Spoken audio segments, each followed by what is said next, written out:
Hello বন্ধুরা, তোমরা সকলেই কেমন আছো?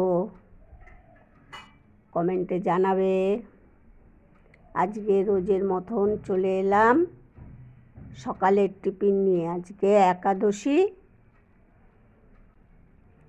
এই ফুলকপি আলু কালো জিরে ফোড়ন দিয়ে তরকারি, ঘি দিয়ে ভেজে সুজি, দুধ দিয়ে সুজি আর লুচি। তোমরা কারা কারা খেতে ভালোবাসো কমেন্টে জানাবে।